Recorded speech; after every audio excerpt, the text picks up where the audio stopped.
All right, folks, back here, part 3 from chapter 4. So now we're going to take a look. Let's see, turn on highlighter. So now we're going to do what's called amortization. Okay, so amortization is the same thing as depreciation, except that it's for what's called an intangible asset. Okay, so depreciation is what's done for, like equipment, things like that. This has to do with an asset, like the swoop on the Nike sneakers. Okay, so that symbol, that's an asset as well. It's intangible because you could touch it on the sneaker, but them owning that thing, that's an intangible asset as well, and it has value to it. So it's just like depreciation, except you're doing it for an intangible asset. So notice what happens. An app developed by Noodle Cake is estimated to have 3 years of useful life, right? And estimated expense for it's $250. So notice they have accumulated amortization, $250. That's a contra asset, just like depreciation. They have amortization expense of $250. Okay, and notice expense, it's on the income statement, so it's increasing the expense, lowering net income. So here you go, you're recording amortization expense on the income statement, increasing expense, lowering stockholders' equity for $250, and then you have accumulated amortization on the balance sheet for $250. Okay, so here's your accumulated amortization contra asset. So to increase a contra asset, it's opposite an asset, so it increases on the credit side. We have our amortization expense, the other half of it, for $250. Notice AJED. So they're listing these so that you can match them up, right? And so now the unadjusted balance was $9,000. Then you got $250. So what's going to happen is, let me turn this pen back on. So this is going to wind up being after this. So they're going to use this amortization account. And so it's going to look like this. They're going to have software.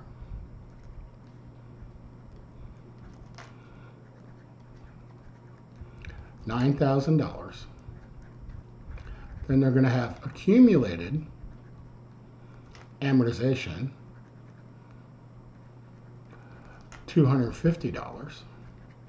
And then the net's going to be $8,750. Okay. By the way, after the next month, what would happen? This would change to 500. You would have 9,000 minus 500 is 8,500. And again, you're using up an asset. That's what amortization and depreciation are both about. Okay. Next one, it says Noodle Cake accepted $100 of gift cards as payment for game downloads. Okay.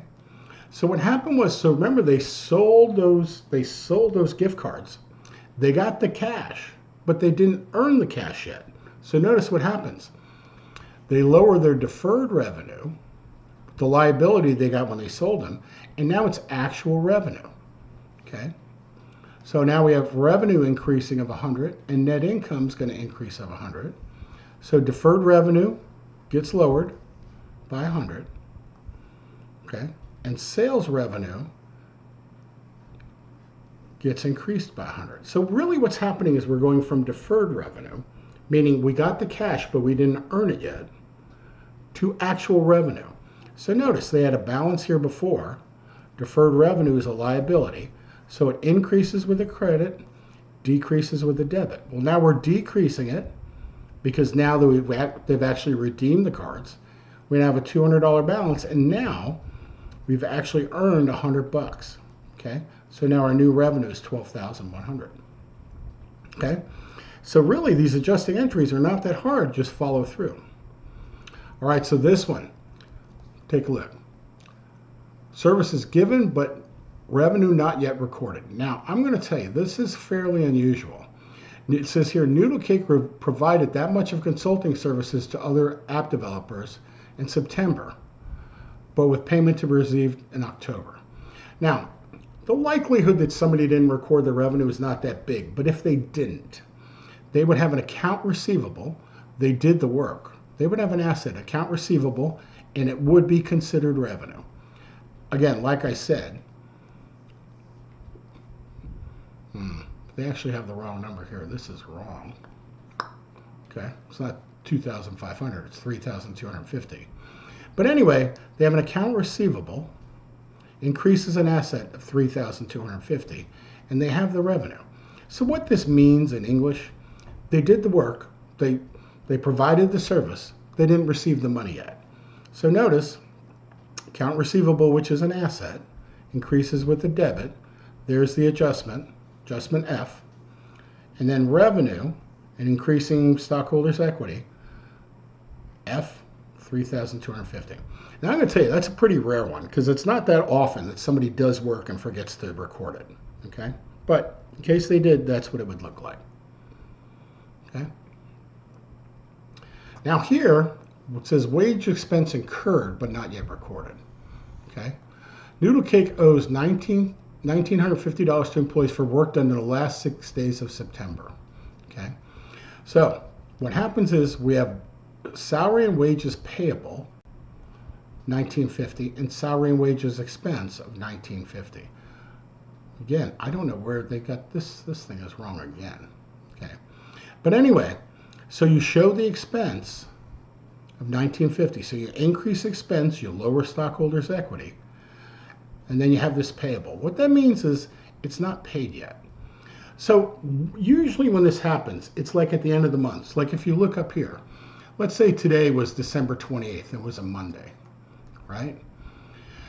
And so you have a few days to the 31st, right? And January 31st and January 1st was a Friday. These 3 days, the 28th, 29th, 30th, I guess the 31st, the 4 days, you would want them in the prior year. So what you would do, you would show the expense, but you're going to pay it later in the next year or in the next period. By the way, this happens all the time. Okay, because the period, pay periods, I'm sure most of you work or you have worked, they don't always match up with the months, right? But you got to get the payroll in the right month. So here we have our liability increases with the credit, $1,950, and then we have the expense increases with the debit, $1,950. This is G.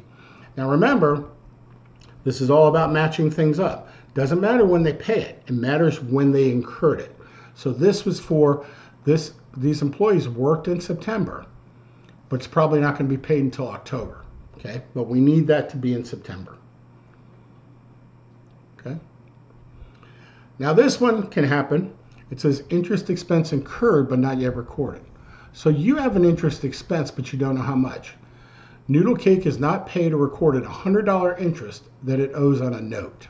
Okay, so it comes to the end of the month. They're like, yep, we owe money on a note. We owe $100, so we have a payable, and we show the interest expense of $100. They got it right this time. So expenses increase, our net income goes down, and here you go. Here's the journal entry for $100. Now we haven't paid it yet. Again, anytime you see payable, it means we haven't paid it yet. When we do pay it, that will reverse. What will happen is, let me just show you. When we do pay it, when we pay it, here's what will happen. Interest payable,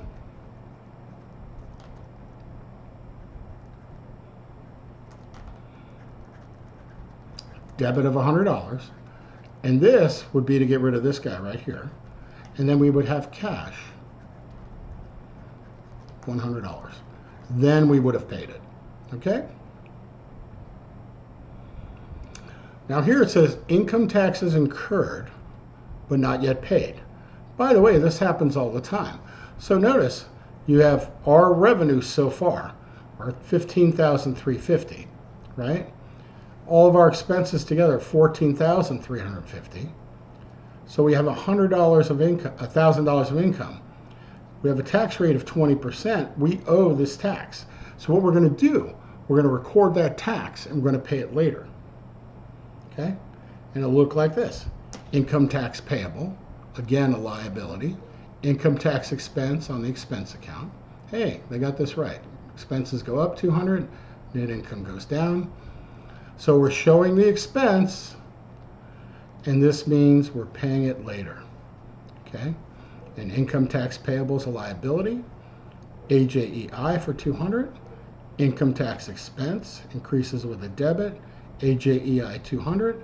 So basically, yep, we recognize we owe the money and we're going to pay it in the next period. By the way, very typical with sales tax. Like, say for instance, you're in July, right? So you made sales in July. The sales tax for July needs to be part of that tax for July. And then you're not going to pay it until August. That's this kind of thing. All right, folks, that's part 4. We'll be back with part 5 in just a moment.